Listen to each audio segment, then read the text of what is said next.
Hello there guys and welcome back to the channel. So we have all the information about the... Well, hello there guys and welcome back to the channel. Now we are a day late for our KT time, unfortunately, but we're still here, so that's better than nothing, so don't complain too much. Either way, this is episode 9 in 2021 already. And we do have a ton of things that we want to talk about. Now, it has not been quite the most exciting week in history of MCOC, but I think there are still definitely worthwhile things to be discussed.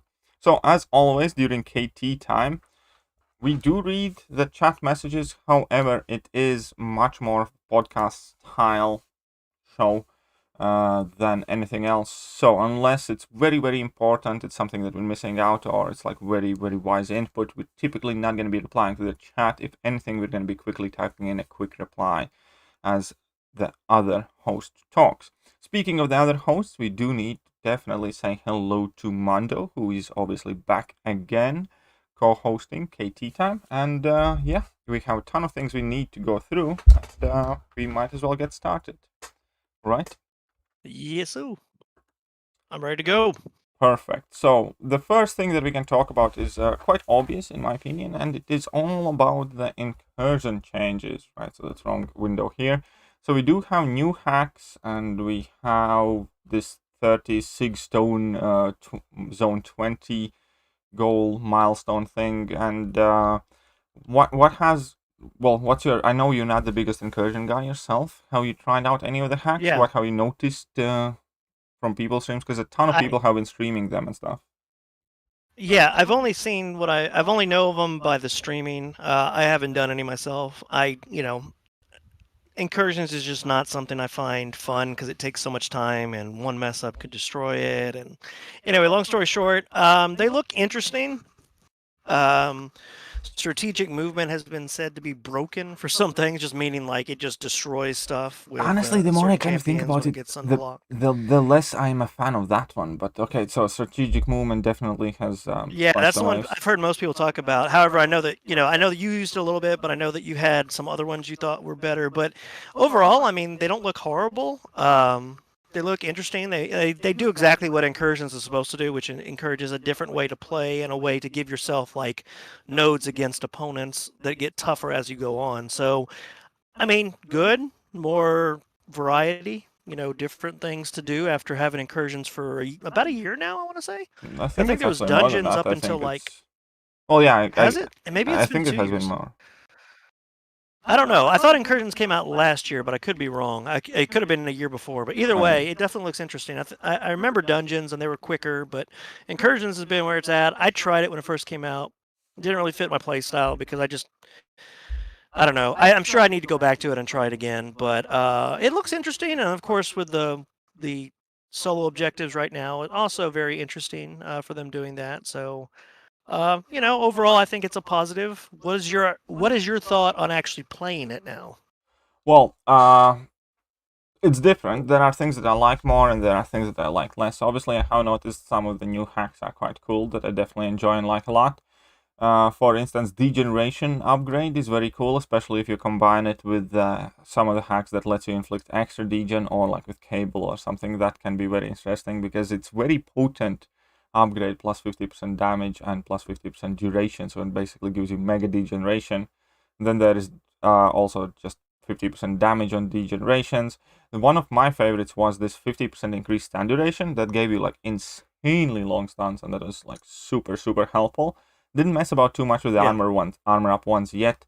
However, I hear that there are some of these that interact insanely good with Howard the Duck, because he starts the fight with like 8 armor ups and like Red Skull. Well, under effect of an armor buff, your attacks have 50% chance to trigger stun debuff on the opponent. So basically, you just kind of consistently ended up stunning the opponent, and like a bunch of other cool things.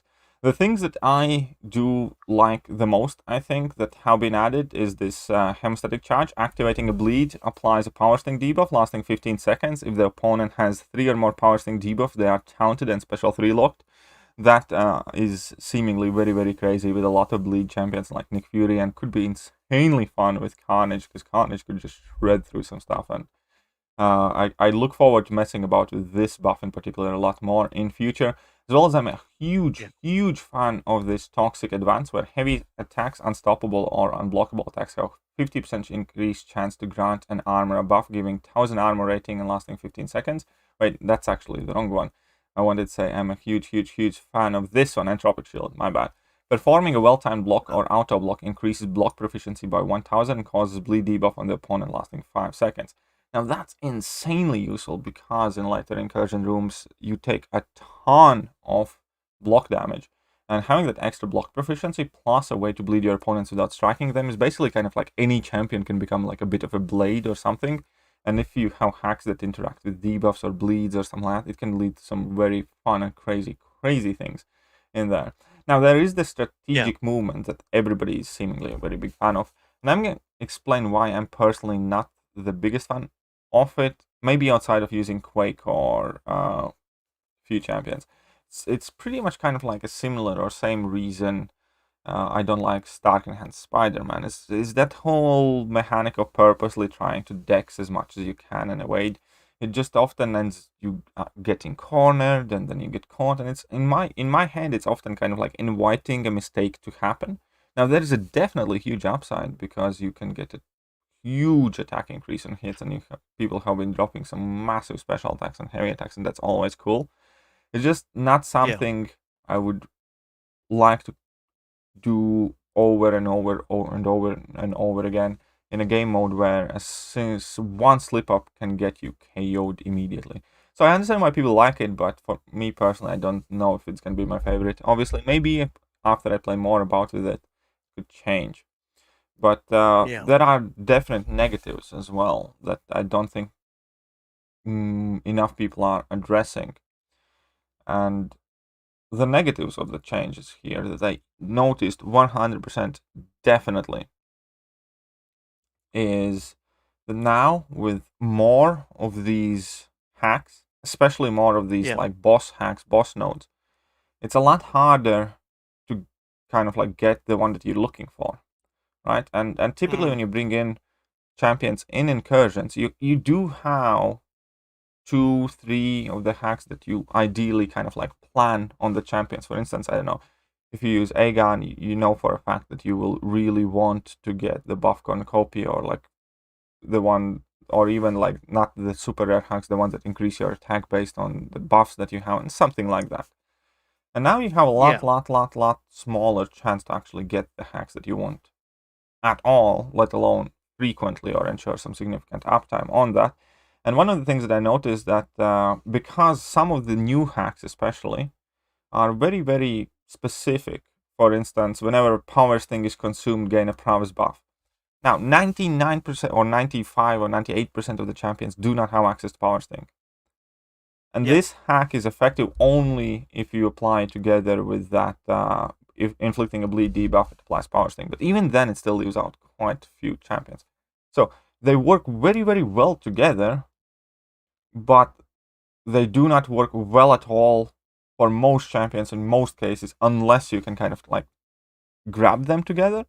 And so what ended up happening with me, I got, for instance, that attribute boost multiplier, which I didn't need because I didn't have any attribute boosts on. And I had like a couple of these, which by themselves did absolutely nothing for my champions. So immediately I just went, because I was trying to push for zone 20, which unfortunately, well, it's not, if it didn't get KO'd, we were actually doing very well up until zone 14. It's just that we planned to do it the next day, and unfortunately this morning I accidentally exited, so we're gonna have to start over. But anyways, the point was, even then on like later zones, I ended up just flat out spending 30 units to reroll, because none of those 3 hacks would have done anything at all to enhance my team. And it feels awful. It's one of those very feel bad moments where you feel that RNG has royally screwed you over, because it's not always the case. You have fairly decent chance of getting at least one hack that would be helpful, but it often happens that you're just not going to get anything that you need right now, and you end up re-rolling, or maybe re-rolling twice and just wasting units if you want to push. So I think we either need to discard some of the least used hacks, like they did with defensive tactics and some other things. Like if people are not using it, like surely they have data and statistics, right? Just take the most unpopular ones out, because if there are this many hacks, it becomes even more of an RNG fiesta. And Incursions already are very hugely reliant on RNG.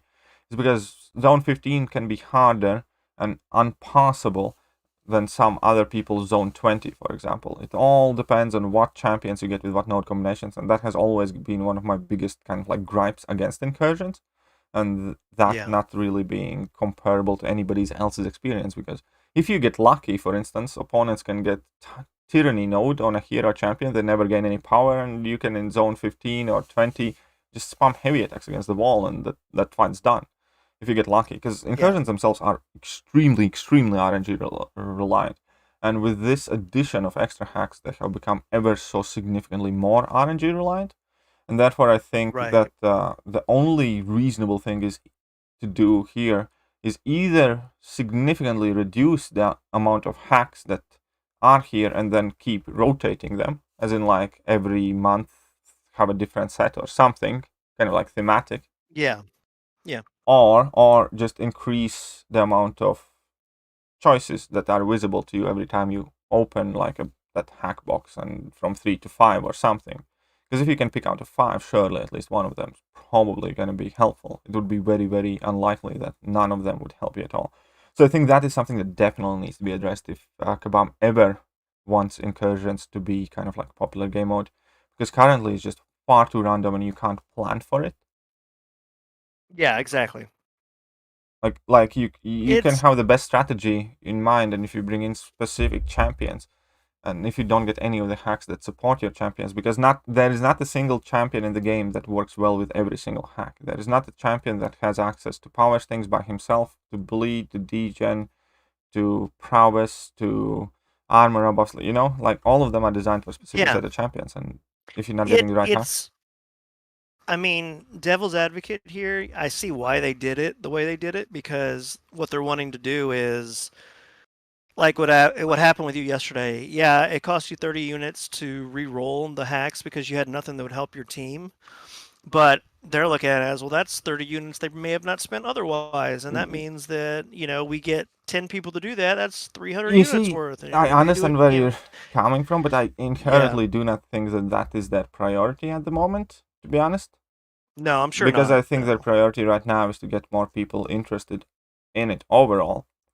And experiences someone like me that doesn't play it. Exactly. Yeah. That is their priority. Their priority right now is to get the huge percentage of people who typically don't play Incursions get interested in Incursions. And I don't think that 30 units from every player is on top of their minds. On top of their minds is the potential 3,000 units that you might spend. I don't think that's on the top of their mind. On top of their minds, I think.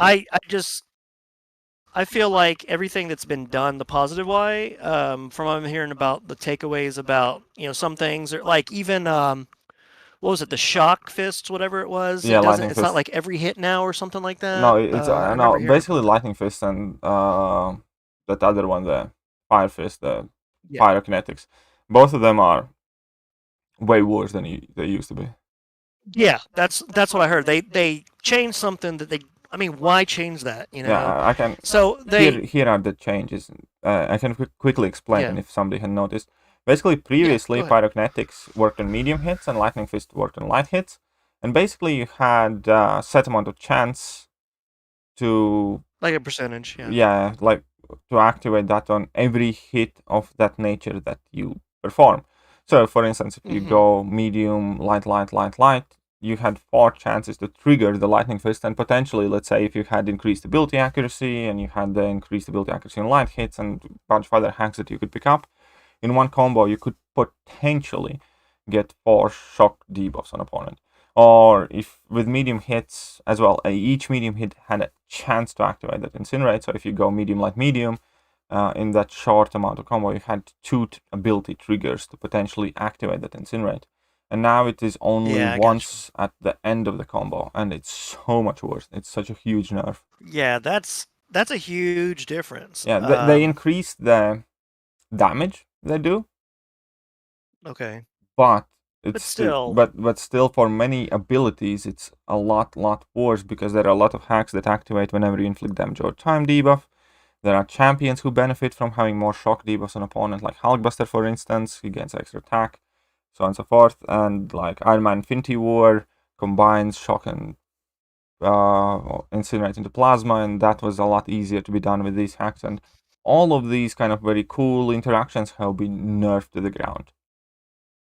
That's what sucks. It's like they're doing the complete opposite. Like someone like me who didn't play it because of the reasons I didn't play it, mainly it being too long and sometimes tedious, and you get bad RNG. They made everything worse. Why the hell would I play it? Well, they haven't made Like, everything worse. As I said, some of those new interactions are right, very right. No, I cool, understand. and it's also like from the point of, a lot of that is kind of like shiny and interesting and fun. But it's I Which think I that they agree. overlooked a Yeah, lot of it's negatives this time. definitely it definitely looks fun, but for me, it doesn't look like anything that's going to suck me back into the game. Like I'm not that part of the game. Like that part of the game to me is just a waste of my time right now. And I'm even close to where I could pull like a 5-star if I wanted to, and I'm just like, I don't really want to. I mean, I do it for you, but that's about it. Yeah, you know? I know what you mean, and again, as somebody who, because it's, what's the best way? I hate how random incursions are, and this has made it a lot more random. I also hate the fact that there is nothing in the rewards pool that like immediately makes me actually feel like it's worth it. I mean, yeah, you get some gold, you get some artifacts, but artifacts are kind of one of the more useless items in the game because you can easily really buy are. 2,000 6-star shards few times over the course of 3 months, which is very, very little, to be honest, for the amount of time that you end up spending. And I'm not saying it's like awful set of rewards, but it's also nothing that kind of like make my eyes sparkle. But in this case, though, I think they did like the best thing ever they could with Incursions and pose like a very huge challenge to endgame players and get to zone 20, get 6-star 6 stones. And if that would be a permanent feature, I would be willing to overlook all the other things that I have against Incursions, and you can bet your sweet sorry ass I'd be in there every month trying to push to zone 20. Well, my guess is this is a, lack of a better word, a beta test. It is pretty much, as far as I know. To say, yeah, this is like, let's see how many people actually take advantage of it. Does it change the meta too much? No, we can add it as a major thing from now on, or is there things we need to change? With all the changes, I think that's why the changes happened the way they did too. Maybe, but they want to see, does it bring more people in, and then do we lose out on it with all these sig stones? Do people just go crazy and do it, or do we make money off of it by getting more people to? I think they definitely to will push make for a zone solid 20 when maybe they would amount stop of at units 14. spent here. And in general, I really do hope that they treat this as they do cav difficulty, because cav difficulty, we're getting consistently good experience that's improved the next month on the main things that are wrong. Like every single time they come up with a set of cam nodes, within a month or two, they're tweaked to the point where we are happy with them. Like this month, cab EQ was a lot better. It was more fun because they tweaked the nodes. And here again, I do feel that they definitely have quite a lot of work to do to make Incursions kind of like more consistent, more enjoyable, and definitely give them meaning. If they had made this 36 stone thing a monthly thing, that would change meta. That would change people's opinions about champions. That would change the way they approach rank ups, and Incursions now would be in consideration. If it's a one-time thing, no, thank you. Yeah, and that's kind of what it's looking like, but who knows? I could be wrong, and again, they could be, what's the word? They could be testing things and tweaking them. We're only seeing the first month of it, but overall, I don't know. Let me ask you, overall, because you play Incursions regularly, overall, does this make you want to pay it more, less, or about the same?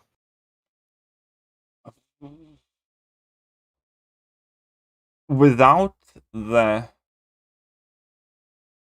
signature stones, if they're not let's put it like that, if the signature stones are nothing else is coming back next month, and they leave everything else as it is right now, I would be less inclined to try and play Incursions, because they're more random than they used to be. There are some cool interactions that I would like to try, maybe once, try and bring in Howard the Duck or something like that. But that's about it, because overall, giving us maybe a few fun fights is cool. But again, to try and play this game mode seriously, that it's been made ever so more random and harder to control, I would not be inclined to play it more. I'd probably played less than I did before, actually, even if nothing else So changes. did If they the take away complete the 6 stones, if they don't significantly increase the rewards, if they keep it as random as it is and don't take out any of the crap hacks or don't increase the amount that we can pick from, I would not want to play it more. I'd want to play it less. So basically, has a complete opposite effect what you think that they probably are trying to do. For now, I do think that Yeah. the fact that they are making changes to it and hopefully are kind of like taking feedback from it and adjusting it, because they do have a potential to make the game mode amazing. When Incursions came out, I was really so hopeful. I looked at it potentially as it could be like Arena 2.0, where you can get maybe new featured champions by playing very well, but relatively smaller amount of time. Like, you know, for instance, grinding for a 5-star, I need to put in 12 hours. If I can put in 6 hours playing Incursions, but being really challenged, I would like Incursions. There are many things that they can do with Incursions, and the fact that they are doing something more and new with it, I like. What they have done so far, Yeah. I don't. Yeah, I see what you're saying. Yeah, that's unfortunate. Maybe things will get better.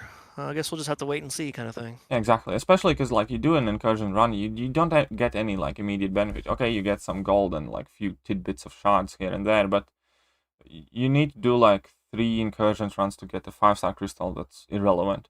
You need to do like 4 Incursions runs or something like that to get 2,000 6-star shards, which just does not feel good enough. Yeah, it gets gold and there are people who are very happy about it, but I don't care. Like on a personal level, like, and I'm speaking from a point what would get me personally more invested in it. It's like, okay, so Yeah. they give gold. It's like, I don't care. They give some 5-star shots. I don't care. They give some 6-star shots. Okay, that I'm interested in, but not if I need to spend 7 hours trying to get them. Like, you know, and Yeah.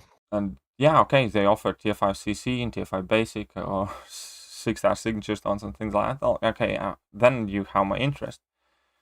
But the game mode itself as well, I think they have very big job ahead of them to make it less Yes. random. Because the part of Incursion is always going to be random because you can't control who you're going to face. At the very least, we should have minimal amount of control of who and how we're going to use in there. Because currently, you go in, no matter which champion you use, you have very little control over the hacks that you get to pick, so therefore you have very little control of how you can actually deal with the obstacles. Yeah. So, yeah, no, it's already kind of random in that self. So it's yeah, exactly. like The opponents are random. yeah.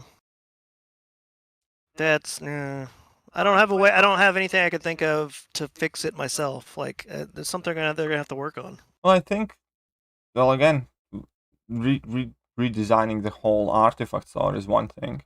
Should be more than Yeah. just like some hero crystals and 6-star shards. I think you should have something else that you can get there of value. I think that the rooms themselves should offer something more. And I also think that they should work hard to make your offensive strategies less random. And when it comes to defenders, well, it is what it is. It's the nature of the beast. True.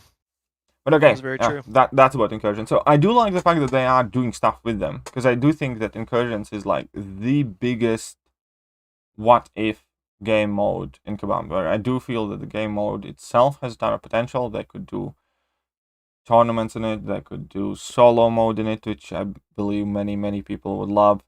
Kind of like a tower climb situation where you play by yourself and just like consistently see how far you can get. And there's so many things, Yeah. and I'm so mad about the whole Incursion situation because I want to love the game mode. I think it has infinite amounts of potential to actually carry this game to infinity and beyond, pretty much, or at the very least be the most exciting solo thing that you can do in this game.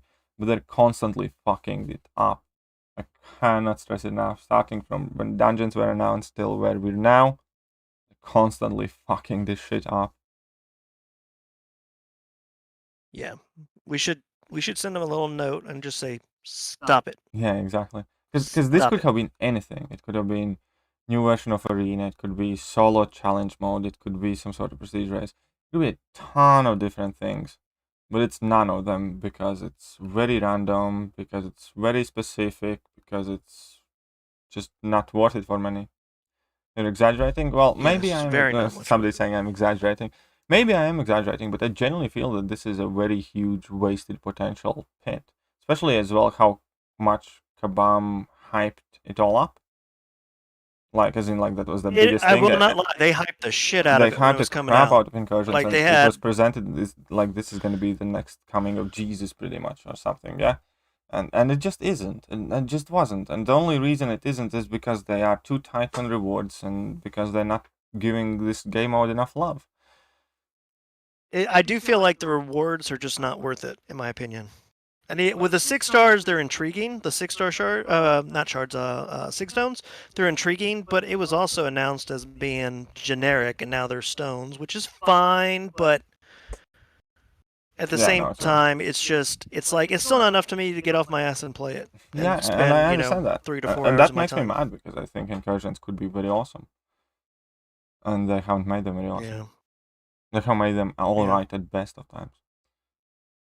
True. But I think we've been on enough about it. I'm sorry, guys. Okay, yeah, let's move on. It's our opinion. It doesn't mean that it's true. It's exactly, just an opinion. how we perceive things. If you look at it differently, you're more than welcome to express your opinion, whichever way, platform, place, and manner you wish. Comment section in the chat. Make forum posts, make go Incursions posters, do whatever you want. But unfortunately, that's not gonna make me think otherwise about Incursions. Right. We don't want you guys to feel that way. Anyway, let's go. Let's go. The next thing, obviously, the thing that everybody's waiting for, right? Advantage for Byproduct side event compensation, basically the Kabam's Uru fuck up. So why That's don't you... gonna be a yikes for me, dog. Yeah. Right So why don't you lead us in the subject? Give us like a 2-minute breakdown of what happened and what's currently the situation, and then we can discuss it. Because otherwise, I'll just start swearing. Well, I mean, from what I understand, the one thing I don't understand, okay, where did the compensation come from to begin with? Well, because I thought it was the people that got messed up from, like, they bought the chest, okay, but apparently there was a them. server error that got double the Uru at the start. Okay, so it was a server error. It wasn't even anything. Yeah, that was something like that. People basically got 2 sets of Uru. So because of that, so this wasn't compensation. This was just because that happened. Because of that. Oh, okay. So basically, they got double the Uru, and because of that, instead of being like the rest of the plebs, not including the people that got screwed over, like KT did, where you bought all 5 of the first coffins, they could buy and then you still couldn't enter tier. You couldn't enter tier 6 for the first day. And you may have wasted a feather.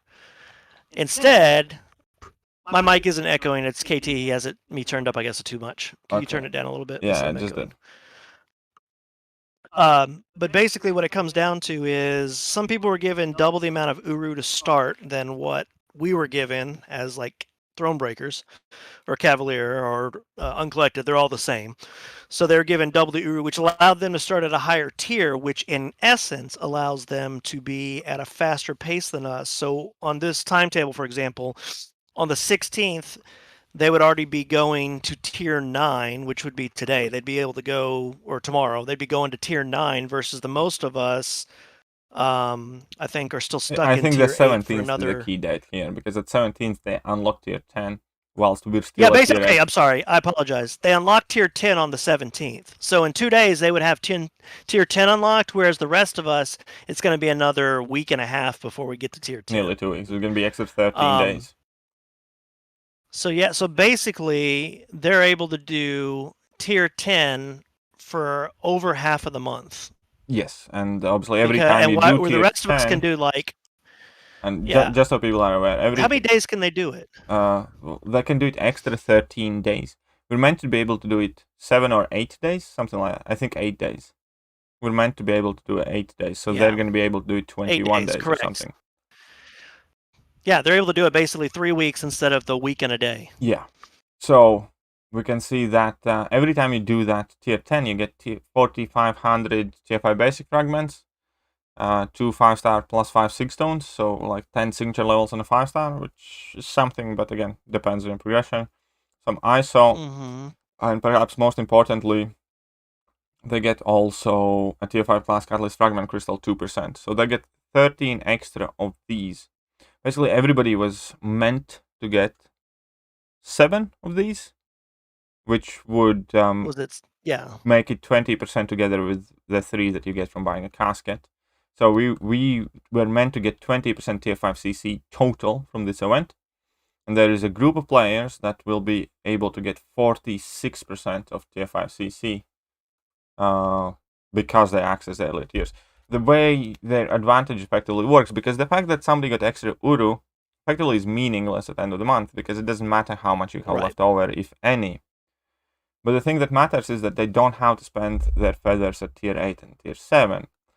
So, for instance, whereas we are using our feathers to claim 1000 tier 4 basic fragments and 4-star signature stones and tier 1 alpha fragments and basically things that are nice, neat, but effectively significantly less valuable, they are gaining this stuff. They're gaining tier 5 basic fragments and tier 5 CC fragments and 5-star signature stones. And they get, to be fair, and again, it's obviously completely different. They're going to get less of this stuff in the middle, but this stuff doesn't matter for most of us much. But they're going to be able to play this for 3 weeks. There is a way to fix it that they could do today. Well, the first thing that they have done already, I wanted to actually point this out. They already have done something, so they are working on it. So I just wanted to make sure that people are aware of it. Because they are, there is an announcement, and they are doing something. Yeah, as of about 3 hours ago, they were aware of it. Well, let me put it this way. As of 3 hours ago, they responded to it and said they were finally going to do something after it's been festering for the weekend. And then KT made a video, and then another person made a video, and I'm sure there's been more videos that have been made or are on the way.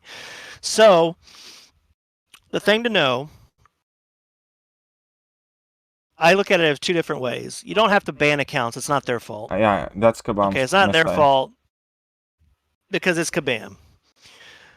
But what I think they could do is, considering no one has gotten to tier 10 yet, right? Yeah, they already have done it. They locked the tier 10 for now till they figure out what they're going to do. I'm trying to find a post. I should have probably bookmarked it, but... Okay. I'm sorry. You always have to do... Okay. So it said they've locked it, tier 10, from being able to be done right now, which is probably the best thing. The problem is they're going to have to make it where... Here we go. That wasn't that. Incorrect quest. Man, this thread has exploded. Oh, that's just from the, if you entered the feather and entered early with the thing. Yeah. But what I was going to say is what they could do, a solution, which I don't know if they've said yet because I haven't checked the forums in about an hour, and honestly, I rarely check the forums, but what they could do is just make it so there's a limit to how many times you can enter tier 10. I think that's one of the options, but then again, that would still not kind of fix everything. Oh, wait, I messed it up. I was looking at the wrong thread. Whoopsie. That's my fault. Okay, I think it was towards the end here. Because, one second. Here we go. Summers, upon the review of recent concerns regarding potential unfair advantages with regard to players who received additional resources due to a server error, we have decided to temporarily disable Quest Tier 10 until a fair solution can be implemented for all players. We apologize in advance. Once again, blah, blah, blah. I'm sure it will never happen again. Thank you for your continued patience. That's running out for just about everybody. Anyways, the point is, they can put a limit, but if they do that, if they put a limit, and this is significantly smaller issue, but it still would be an issue, because when they put a limit to tier 10, they can just play crap ton of extra tier 9 compared to everybody else. And that's still awards tier 2 alpha and tier 5 basic and 5-star hero crystal shards and stuff. Because pretty much anyone, what they could do now is they could pause and say, okay, there's a limit to how many you could do there too, and once you've done that, you're done. Yeah, and you may end up with extra feathers. You may end up with extra feathers because you went ahead, and then you don't get the middle tier rewards like everyone else did. I think that's more or less what they should do. They should just kind of like make every single tier available to everybody, and just put on the limits. That's it. How many you were meant to do. That's probably the best idea. And then you can still buy, based on how much Uru you farm, you can still buy all the stuff. But yeah, they should just unlock everything now. Yeah, I think they should make, like, for instance, for uncollected players, every quest tier visible. If they can, like, count how many of each you have done this far, and then let you calculate the remaining entries, how many meant to have for every single rest of this quest. But I don't know if they can program that in like a day or 2 or 3. Because that's the only like quote-unquote fair solution. Because even if they limit the highest tier, then yeah, those people will just get more of this stuff, which is again significantly less, but it's still not even. What they should do is take it down completely, the side event down for a couple days, put the limits on how much it should be for every single tier, and then redo it just like you said. Everybody that was in uncollected or above, every tier is now unlocked, and you have a limit number you can do on each tier, and that's it. Yeah. And that way, the people that even got screwed that wasn't their fault, they could still go back and do the lower tiers they never did and get those meager rewards too with the feathers they're going to be receiving. Yep, something like that, because otherwise this thing is just a mess. This thing was a mess from a get-go due to several reasons, and then they just freaking made it worse. Yeah. And the thing is people outside the forums have no idea what's going on right and now. therefore I also think 100% that you cannot possibly blame players who benefited from this, because effectively this kebab mess up.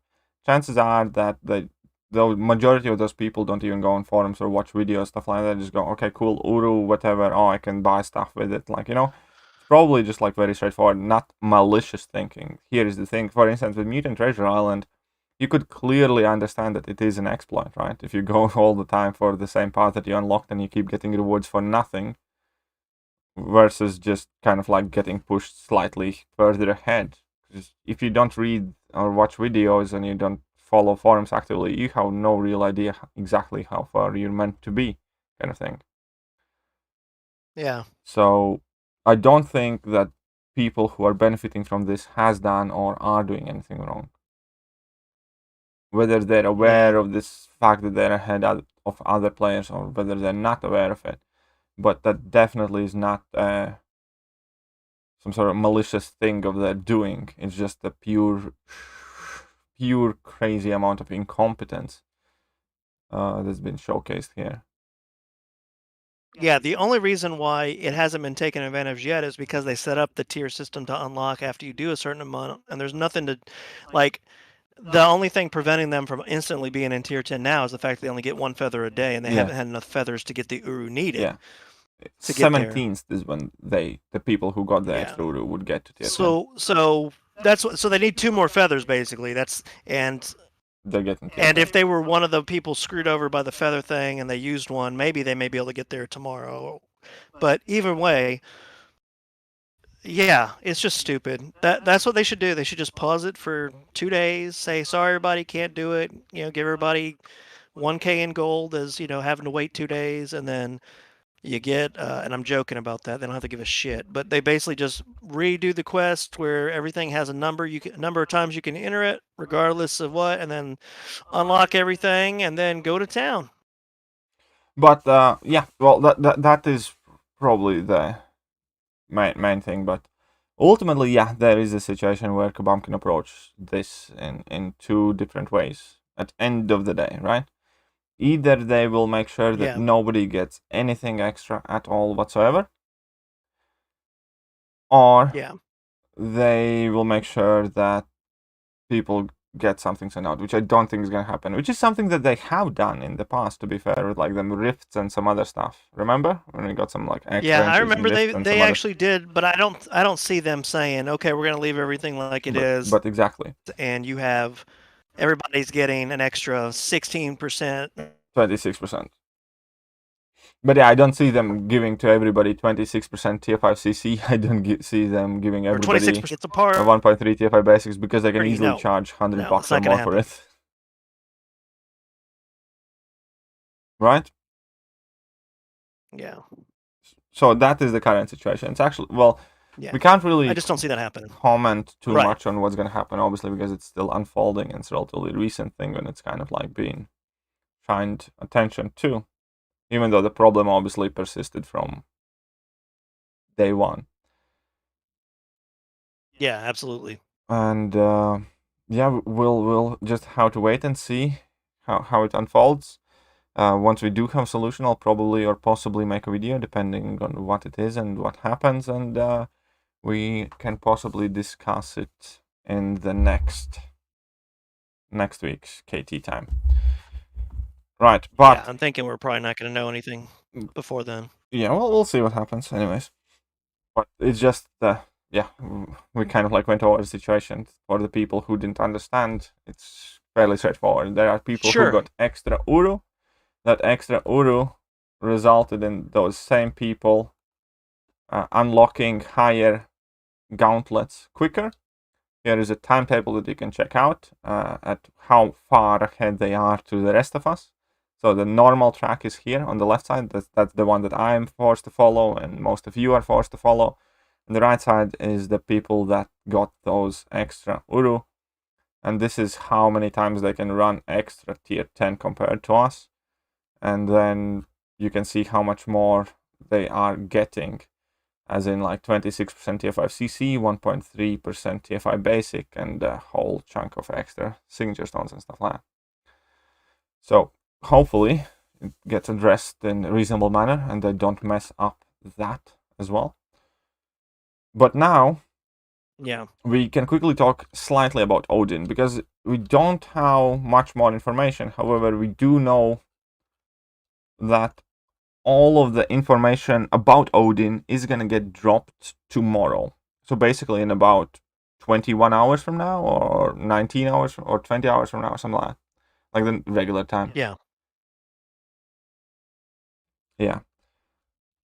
So basically, yeah, Odin's coming, and everyone wants to know, is he going to be the next Apocalypse for Cosmic Champion? Pisses me off so much. This champion can't even It's land always in going the to be contest. somebody's got to be the next Something. blah blah blah. Strife was the new what do you call it? Aegon. The new Aegon. Now he's the new Apocalypse. You know. Yeah.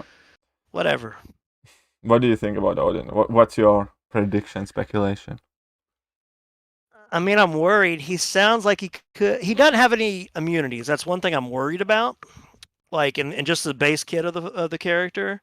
Obviously, I think everybody has high expectations because it's friggin' Odin. You know, he should be really powerful and really awesome and everything. I just looking at 2021 champions have been kind of crap lately. You know what I mean? Yeah, and I don't know, man. I'm hoping he's good, but I'm worried he's going to be like a big old pile of bleh after everything's said and done. And I don't know. I think he's going to sell a lot of crystals. I think that he's going to go for a high amount in the arena. I don't know if he's going to be a good champion yet. Okay, so here's the thing that I cannot overlook. Judging by numbers, if he has had his 2-fight rest as an old man, right? Because he needs his basically he's gonna be at his best once every 3 fights. The thing that you can't look past is these 2 fury buffs that you'll get if you skip 2 fights. That's over 5,000 extra attack combined with his 2,000 something attack. He's gonna have 7,000 starting attack. So there is a very, very good potential if he gets decent benefits from the rest of his buffs, because he can still gain other stuff. Yeah, he can still gain that combat power rate that doesn't increase damage, but he has, I think, true strike that bypasses crap, and then he has, I think, some sort of precision or cruelty or something. He definitely has some other damage buffs as well there, right? Yeah. Or like aptitudes or something.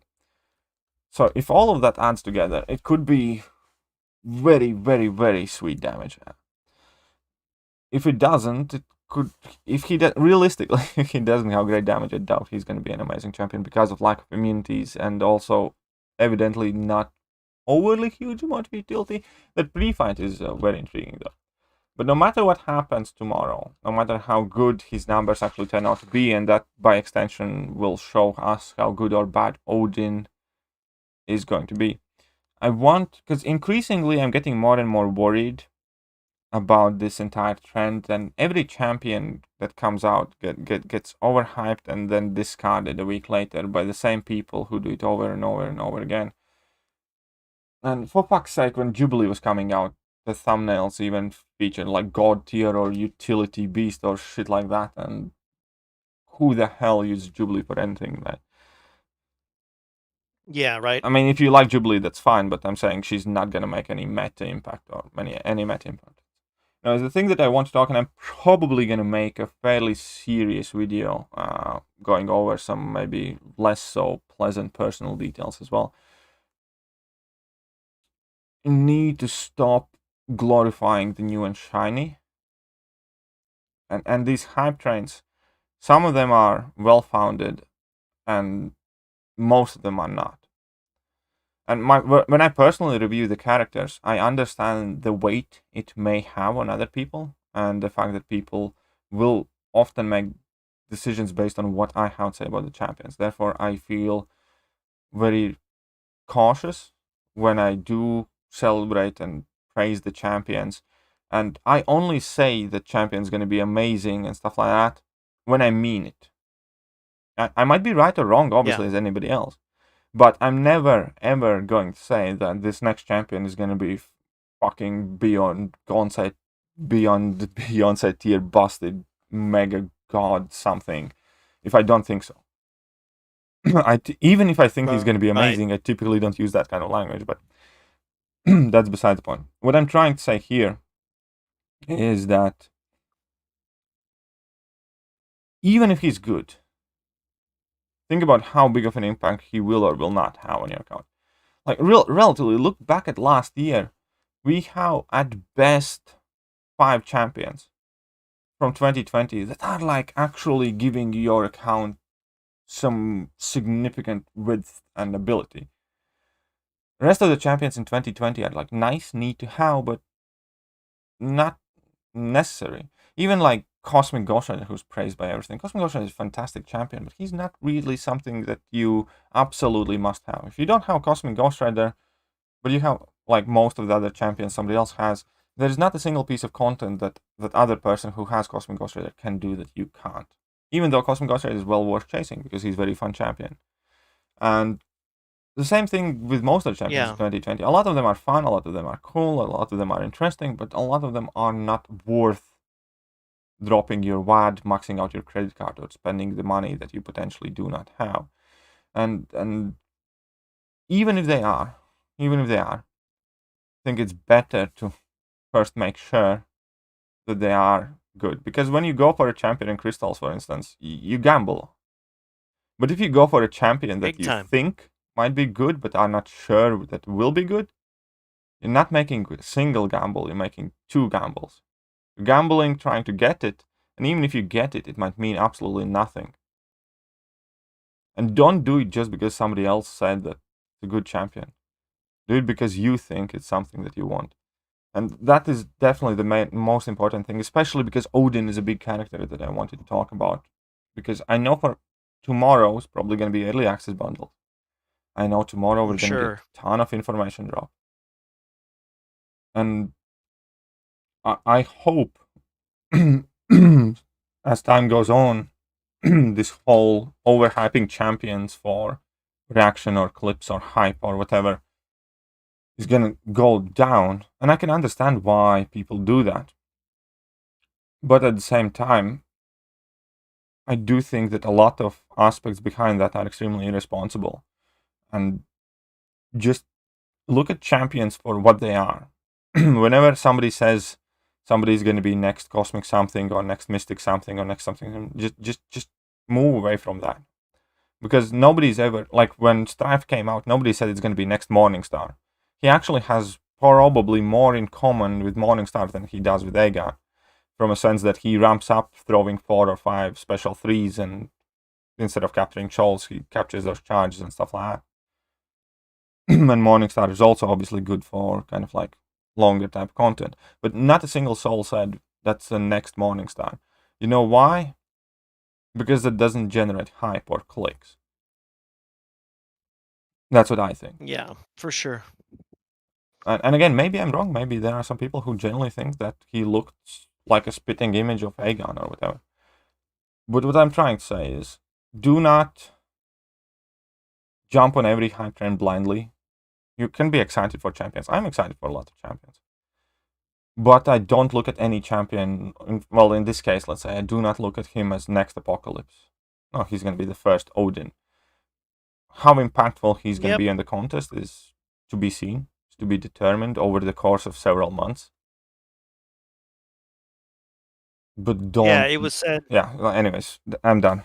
That's my preaching. It was said that everybody wants a meta god tier, and that's not how Kabam works and everything, or acts. And yeah, that's true. I mean, it's one of those things that it's like they're just going to give us the best champion they can develop, but they're not trying to be the next this person or that person. And people really got to stop doing that, because if I can tell you, I want to say it started with Hitmonkey. Oh, he's the next Corvus. No, it and is then it just already became before a meme that. after But that. anyways, it doesn't matter who started or what started it. But It's annoying. it's not just annoying. I think it's It doesn't also make sense. stupid to follow those things and listen and actually think that they mean anything, because at that point you're letting somebody else draw conclusions and do the thinking for you. You do not let anybody else decide what you're going to wear today. You do not let anybody else decide what car you're going to drive. You do not let anybody else decide which watch you want to buy when you go to a watch store. You make those decisions based on what you like, what you appreciate, what you think is good. You can take other people's opinions in consideration. Of course you can, and you should. But you make decisions for yourself. The time you accept these labels to the champion as Odin's going to be the next apocalypse, stuff like that, is a time when you kind of, to a degree, switch your brain off and let somebody else do the thinking for you. And Yeah. that is not what you should be doing here. You should draw your own conclusions, check out the information that's available, figure out whether you will have a use, whether you want that champion, or whether you're going to find it fun or useful, or whatever reasons you might have for wanting to acquire this champion or waiting for it when he goes and featured 5-star crystals, whatever. But most importantly, make your own decisions, use your own brain, do your own thinking for you. Couldn't have said it better myself. And that is the main thing I wanted to mention about Odin coming out. Right? Yep. And again, this is not meant to target any person specifically, because to a large degree, every single one of us are at fault, because we accepted these labels, we normalized these labels, no matter who came up with what label, we kept using them as a community. And so it is something that I wish we as a community would collectively stop doing, because it's not good. I don't think it's a good thing for the game. I think only people who benefit from calling the champion next Aegon is whatever are the people who are able to monetize their content and get more clicks or more interest. So that would mean only people who benefit from calling Strife next Aegon is Kabam, who sells more crystals, and his content creators who get views and stuff like that on it. So that's it. Yep. That is true. And yeah, and again, it's not just their fault. It's all of our. It's upon all of us. I kind of feel like it's just one of those situations where we become the monster that get out of control. Yeah, exactly. It's because it's easy to get overhyped and overexcited, and like I'm gonna save this for a video, but to tell a story short, these kind of like all overhyping champions and stuff like that, even in a time before I was a content creator myself, but even after I had started my own channel, often because I actually listened to the hype and stuff like that, it often led me to spending money that I quite simply didn't have, which ended up having very, very large impact, hugely negative impact on my life that I'm still dealing with. And yeah, and you spend 1,000 or 2,000 pounds trying to get a new champion because you're convinced in your head that this is the next big cool thing that you absolutely must have, and it turns out it isn't. It turns out that it does fuck all and it just collects dust. And then you realize that you have just sacrificed a lot in your real physical life for opinion of somebody else, for some digital pixels who have no meaning. And it's not just that they are digital pixels, digital trinkets. It's also the fact that even in the context of a game, they were useless. They did very little. So those are the kind of situations I want people to avoid.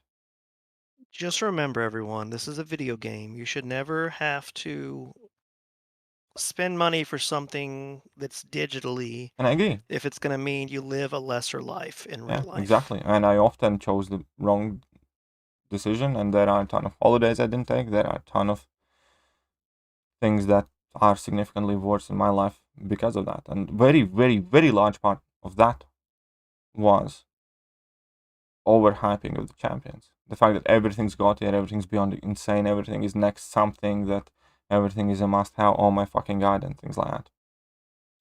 When everything is God tier, Nothing. Everything's not God tier. Exactly. So anyway, I know this took a bit of a darker turn, but I think it's a very, very important thing. And I am more than, like, honestly, it's a very difficult thing because I'm kind of like partially ashamed about that as well. And because it was stupid. And I don't know at what point I'm going to make a video about that, but I definitely know that at some point I will. All we could do is move on. And some people, they have to do their own thing to learn. But I will tell you, if you can learn from our mistakes, you will be better off in life. Yes. There's a reason why I say I'm old. So that guy, you guys know I made a lot of mistakes. And that way you'll know. If I say something, I promise you I'm telling you from experience. Yeah. Right, Anyway. last couple of things. So, guess what's in 2 days, KT? So apparently, well, the word on the street is that Feeling Green event should be making its comeback. Now, we do not know 100%. We do not know 100% whether it's going to happen or exactly what's going to be the contents of it. But there is very solid chance that we're going to get a bunch of free revives. You couldn't even let me get that. Like, what's Yes, in 2 days? What's in 2 days, KT? I don't know. It's St. Patrick's Day. That's the whole reason I do the Feeling Green if they're going to do it. Well, I know that it's connected, but honestly, like, I don't celebrate St. Patrick's Day. I never have. So I know, but I'm just saying. I figured you would know. That's why they did it. But anyway, St. Patrick's Day is in 2 days. Okay, so St. Patty's is in 2 days, so it means that some of you are going to go missing for 3 days, and I'm probably going to lose about 70% of my viewership. But it is what it is. I'm a grown man. I'll be here when you are over your hangover, and hopefully alive. Yes, hopefully alive. That's the main thing. And yeah, Shivam, congratulations on your birthday. And Shivam, you bastard. Happy. Yeah, hope you have a good one. No, he doesn't. Why would he celebrate July 4th? July 4th is only about America, you self-absorbed asshole. Tomas, you know he doesn't celebrate July 4th. Absolutely nothing for vast majority of the world. You know what he celebrates? Kabam having deals. And Kabam's a Canadian country and they celebrate July 4th. Think about that one. Yeah. Anyways. Feeling Green could be coming back. Feeling Green thing, and besides St. Patrick's Day, and besides most of you getting absolutely shit-faced, right? There is this event that typically lasts for a week or two.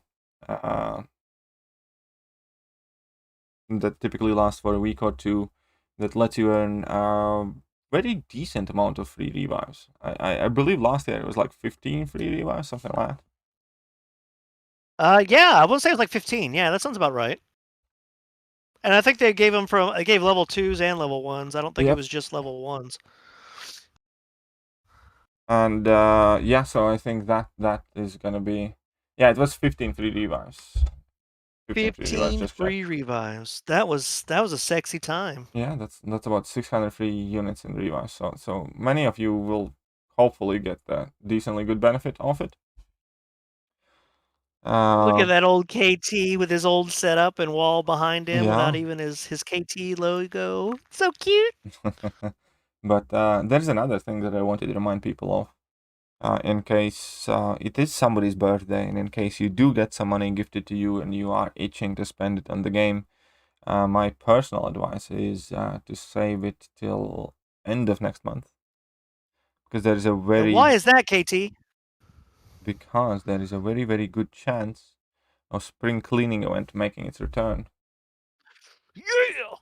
Spring Cleaning, I would love to have that back. Yeah. Does anyone remember what Spring Cleaning was? KT remembers. Yeah. It's the stuff where you basically got to buy unit offers, and instead of how it is typically in like Christmas, New Year, Cyber Weekend, and July 4th, instead of that, you basically got these doublons, like hundreds of thousands of them. I think you doubloons, I don't know how to pronounce them. Basically, you got the pirate money, Deadpool's pirate money, or whatever. And yes. and It's from then Goonies. you got Yes. these doubloons, and then there were like 11 bundles that you could purchase in varied amounts, and then you could get 6-star signature stones, 6-star shards, tier 5 basic fragments, tier 12, and all sorts of fun crap like that. But the cool thing about it is that you could kind of like buy, pick and mix what you need most. And it wasn't necessarily as good amount of value as Cyber Weekends are. And also it's cash only. So if you're free to play, this doesn't affect you, unfortunately. Because you could not. Yeah. I don't think there was any way to get free doubloons. No, well, you got I think a they maybe tiny, gave you got a tiny amount for free. but it wasn't enough to do anything except for like gold. You could get like 1 or 2 of the small bundles, something like that, for free. Oh, so you yeah. got like a free Bundle 5-star 9 crystal was or something horrible. like that, which is neat. But basically, the budget for that event was close to $500, and for that you could get a decently sized haul. It was not necessarily as good as July 4th, but it was very, very good value. If I would have to kind of like rate them, then if Black Friday and Cyber Weekend are typically the best value offers that we get, then this spring cleaning offer was just a notch below them. It wasn't as good, but it was way, way, way better value than vast majority of the stuff that we get for rest of the year, because you got the extra units on top. So it was, in a sense, like you got your units and you got to keep them, and then you get all of this crap there. And it was meaningful crap. And I remember this was the month they released Sorcerer Supreme and Storm Pyramid X, which were both pretty good champions. Not amazing, but pretty good. I like them both. Yeah, and definitely it also has the upsides of the fact that you can pick and mix, so you could kind of like pick up whatever you find most important to you, and you can like balance your rewards and stuff like that. So I know I certainly will be trying to put aside as much as I can for that event in particular, because if I do ever spend on the game, then if typically we have this dogma and cliche kind of like, if there are 2 times in the year you spend, it's Black Friday and July 4th. And if you want to make it 3 times, then this should be the 3rd time. So I know, even though I am trying to spend as little on the game as possible, I think whenever you get good offers that let you have units on top of whatever else you're buying, is the time to spend. Like, you understand? Like, I mean, because you buy unit packs now and then anyways, or if you're not free to play player. So right, yeah, if you're gonna already buy units and you're not, that's the good time to buy them. Yeah, exactly. Whenever you can get extra stuff with your units, it's probably the best and the smartest way to get them then, because you get extra stuff and you still have the units for whatever you can do with them later. So I'm gonna try and get some of the stuff there definitely myself. And an advice, that's why I'm mentioning this right now, is because it's still like a month and a half away, because last year I believe it was towards the end of April. If I'm not wrong. I believe it was right at the end of April. Yeah, I think it was like 27th and 8th April, something like that. So you have about a month and a half to maybe put a tiny bit of money aside to prepare for it, to be ready for it, and perhaps just not spend on some offers or some Odin crystals that you otherwise would have. Yeah, all it comes down to, guys, is it gives you plenty of time to get in those corners, get some chapstick on, and just go to town as much as you can. Also get some lotion, and you're good. And also, even if you are planning to go for Odin, remember that Odin crystals will come back whenever he gets added in basic. So basically they will come back in 3 months. And if you are smart and desperate to spend your money, which are not going together very well, to be honest, but even then you might want to just not buy Odin crystals when they're gonna appear this month. You might want to wait to buy your units till these offers come by, and then buy your Odin crystals whenever they circle back in a couple of months. Just there saying. You go. Just See? saying. Next level chess moves, everybody. You're getting it here first. So yeah, that would basically mean that you can get as many Odin crystals as you would have otherwise, but you're gonna get all this extra stuff for free. Right. But I think that is also drawing us to the finish here. I hope that you guys enjoyed the stream, the KT time. Definitely must say huge thank you to Messiah, obviously, for sending us a show of support in the middle of it. But definitely huge thank you goes to every single one of you for hanging out here, for listening, for hopefully hitting that like button and enjoying our little chat here. So For sure. Most importantly, let's all just type in huge thank you to Mando in the chat, who has been doing invaluable amount of work on the channel, who's been here regularly, who has been reading out all of your messages, who has helped me to communicate better with you, who has entertained you when I'm dug in nose deep in the game. And yeah, I think he definitely deserves a fair bit of appreciation, more than maybe sometimes we show. And that'll be it for today. Sir, and thank you, everyone. It's always my pleasure. I'm happy to be here and be somebody that can help KT and help you all feel like you're part of the stream. And thank you. And yeah, we can go and say hello to Enzo, because Enzo has been an awesome support of the channel as well. He's an awesome guy. So somebody can drop in a link to Enzo's stream. We can go and raid him a little bit before I run away. How about that? For sure, I'm on it. How about that? If I could type. I don't know how to type today. Me neither. Typing's hard. Typing is very hard. Okay. I got You got it? Let me post it. Okay, I got it too. It's fine. So we're gonna go and yeah, that's it. Spam the crap out of it. We're going with hashtag KT raid. Yeah. So we're going in with hashtag KT raid.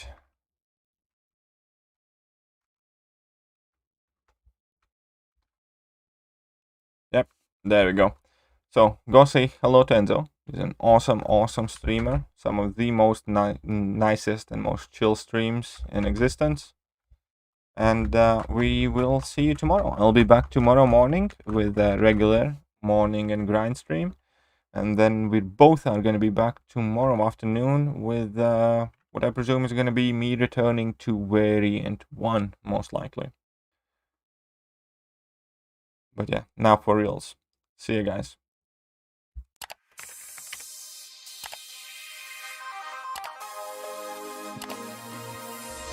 Hello there guys, and welcome back to the channel. So we have all the information about the